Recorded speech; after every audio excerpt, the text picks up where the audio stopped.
ਕਹਿੰਦੇ ਸ਼ਰਮਾ ਜੀ ਅਗਲੀ ਖਬਰ ਦੇ ਵੱਲ ਵਧੀਏ ਤੇ ਗੱਲ ਕਰੀਏ ਪੰਜਾਬ ਸਰਕਾਰ ਦੀ 6 ਮਹੀਨਿਆਂ ਲਈ ਕਹਿੰਦੇ ਕੇਜਰੀਵਾਲ ਖਾਤਰ ਹੁਣ ਜਹਾਜ਼ ਕਿਰਾਏ ਤੇ ਲੈਣ ਚੱਲੇ ਆ ਤੇ ਲੋਕ ਕਹਿੰਦੇ ਕਿ ਚੋਬਰਾਂ ਨੂੰ ਨਵੇਂ ਚੌਪਰ ਦਾ ਸ਼ੌਂਕ ਪਿਆ।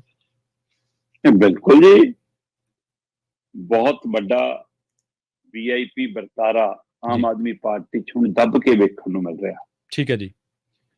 ਖਾਸ ਕਰ ਪੰਜਾਬ ਦੇ ਖਜ਼ਾਨੇ ਤੇ ਐਸ਼ ਕਰਨੀ। ਗੁਜਰਾਤ ਦੇ ਵਿੱਚ ਚੋਣ ਪ੍ਰਚਾਰ ਲਈ ਜਾਣਾ ਸੀ ਕੇਜਰੀਵਾਲ ਸਾਹਿਬ ਨੇ ਤੇ ਪੰਜਾਬ ਦਾ ਜਹਾਜ਼ ਲੈ ਕੇ ਜਾਣਾ ਸੀ, ਪੰਜਾਬ ਦਾ ਹੈਲੀਕਾਪਟਰ ਲੈ ਕੇ ਜਾਣਾ ਸੀ। ਠੀਕ ਹੈ ਤੇ ਜੀ। ਪੰਜਾਬ ਦਾ ਹੈਲੀਕਾਪਟਰ ਪੰਜਾਬ ਦੇ ਮੁੱਖ ਮੰਤਰੀ ਤੋਂ ਬਿਨਾਂ ਉੜ ਨਹੀਂ ਸਕਦਾ। ਤੇ ਕਹਿੰਦੇ ਬਿਠਾ ਲਿਆ ਕਰੋ ਵਿੱਚ, ਨਾਲ ਵਿਹਲਾ ਹੀ ਹੈ ਬੰਦਾ। ਤੇ ਹੁਣ ਫਿਰ ਜਿੱਥੇ ਵੀ ਕੇਜਰੀਵਾਲ ਨੇ ਜਾਣਾ ਹੁੰਦਾ ਉੱਥੇ ਪੰਜਾਬ ਦਾ ਹੈਲੀਕਾਪਟਰ ਜਾਂਦਾ, ਤੇ ਜਿੱਥੇ ਹੈਲੀਕਾਪਟਰ ਜਾਊਗਾ ਉੱਥੇ ਭਗਵੰਤ ਮਾਨ ਦਾ ਨਾਲ ਹੋਣਾ ਜ਼ਰੂਰੀ ਹੈ। ਇਸ ਲਈ ਮੁੱਖ ਮੰਤਰੀ ਸਾਹਿਬ ਨਾਲ ਹੁੰਦੇ ਨੇ ਤੇ ਸਮਾਗਮ ਦੇ ਵਿੱਚ ਚਾਹੇ ਫਿਰ ਗੁਲਦਸਤਾ ਨਾ ਮਿਲੇ, ਚਾਹੇ ਫਿਰ ਤਿਲਕ ਨਾ ਲੱਗੇ, ਚਾਹੇ ਮੱਥਾ ਨਾ ਟਿਕੇ, ਚਾਹੇ ਕੋਈ ਹੱਥ ਨਾ ਮਿਲਾਵੇ, ਉਹ ਵੀਡੀਓ ਫਿਰ ਸੋਸ਼ਲ ਮੀਡੀਆ ਤੇ ਵਾਇਰਲ ਹੋਈ ਜਾਂਦੀਆਂ। ਜੀ ਜੀ।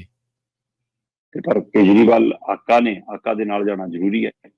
ਸੋ ਗੁਜਰਾਤ ਦੇ ਵਿੱਚ ਪੰਜਾਬ ਦਾ ਹੈਲੀਕਾਪਟਰ ਇੱਕ ਦਿਨ ਲਈ ਉੜਿਆ, 45 ਲੱਖ ਦਾ ਬੋਝ ਪਿਆ ਪੰਜਾਬ ਦੇ ਜੀ ਇੱਕ ਦਿਨ ਦਾ। ਤੇ ਪਰ ਹੁਣ ਤਾਂ ਕਹਿੰਦੇ ਜੀ VVIP ਲੋਕਾਂ ਦੇ ਲਈ ਸਾਨੂੰ 6 ਮਹੀਨਿਆਂ ਲਈ ਇੱਕ ਚੌਪਰ ਚਾਹੀਦਾ ਜੀ, 8 ਤੋਂ 12 ਬੰਦੇ ਬੈਠ ਸਕਣ, ਠੀਕ ਹੈ, ਮੈਂਬਰ ਨਾਲ ਹੋਣ, ਇੱਕ ਤਰ੍ਹਾਂ ਦਾ ਮਿੰਨੀ ਜਹਾਜ਼ ਹੀ ਹੁੰਦਾ ਨਾ ਉਹ ਪੂਰਾ। ਸੋ ਇਸ ਲਈ ਉਹ ਮਿੰਨੀ ਜਹਾਜ਼ ਦੀ ਭਾਲ ਆ, ਉਹਦੇ ਲਈ ਬਕਾਇਦਾ ਕਹਿੰਦੇ ਟੈਂਡਰ ਕੱਢਤਾ। ਠੀਕ ਹੈ, ਉਹਦੇ ਲਈ ਅਪਲਾਈ ਕਰਤਾ ਤੇ ਇਹ ਤੱਥ ਲਿਆਂਦੇ ਸਾਹਮਣੇ RTI ਐਕਸਪਰਟ ਮਾਨਕ ਗੋਇਲ ਨੇ।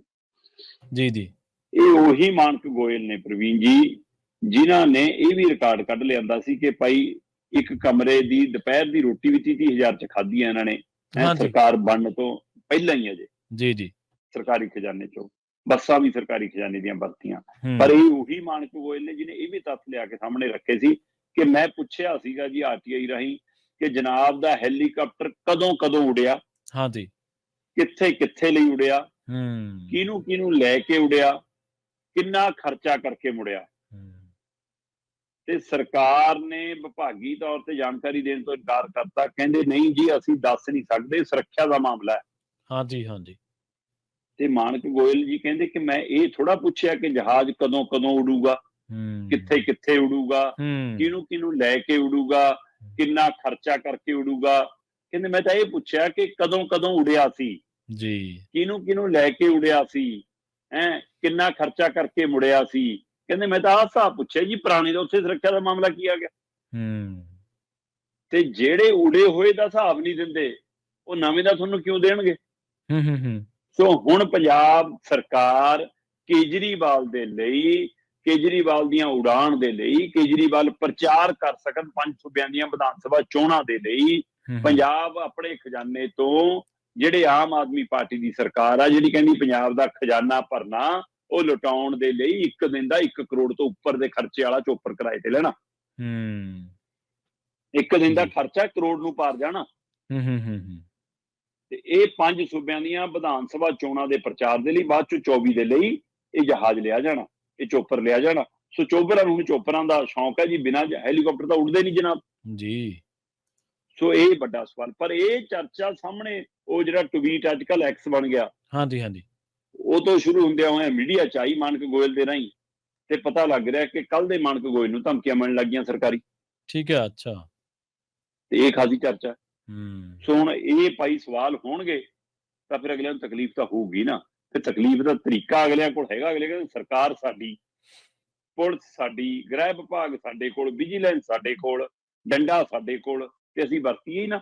ਸੋ ਅਸੀਂ ਤਾਂ ਜਹਾਜ਼ ਵੀ ਉਡਾਵਾਂਗੇ, ਕਰੋੜ ਰੁਪਈਆ ਵੀ ਉਡਾਵਾਂਗੇ, ਤੇ ਜਿਹੜਾ ਪੁੱਛੂਗਾ ਉਹਨੂੰ ਡਰਾਵਾਂਗੇ ਵੀ। ਸੋ ਇਹ ਵਰਤਾਰਾ ਜਾਰੀ ਹੈ ਜੀ।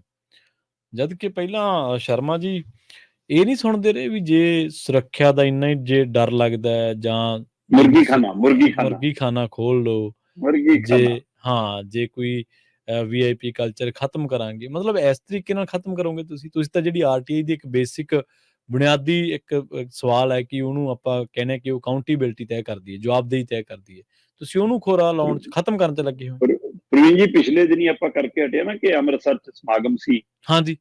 ਤੇ ਹੈ ਨਾ, ਖੁਰਾਕ ਸਪਲਾਈ ਵਿਭਾਗ ਨੂੰ ਹੁਕਮ ਕਰਤਾ ਕਿ ਇੰਨੇ ਬੰਦਿਆਂ ਦੀ ਰੋਟੀ ਦਾ ਪ੍ਰਬੰਧ ਕਰੋ। ਉਹੀ ਹੁਕਮ ਫੇਰ ਕਰਤਾ, ਕਹਿੰਦੇ ਪਟਿਆਲੇ ਦੇ ਵਿੱਚ ਕਿਸੇ ਮਸ਼ੀਨ ਦਾ ਉਦਘਾਟਨ ਕਰਨ ਆਉਣਾ ਕੇਜਰੀਵਾਲ ਤੇ ਭਗਵੰਤ ਮਾਨ ਨੇ, ਤੇ ਹਸਪਤਾਲ ਚ ਕਹਿੰਦੇ ਜੀ ਉਹ ਹੁਣ ਲਾਤੀ ਡਿਊਟੀ ਖੁਰਾਕ ਸਪਲਾਈ ਵਿਭਾਗ ਦੀ, ਕਰੋ 25,000 ਬੰਦੇ ਦੀ ਰੋਟੀ ਦਾ ਪ੍ਰਬੰਧ।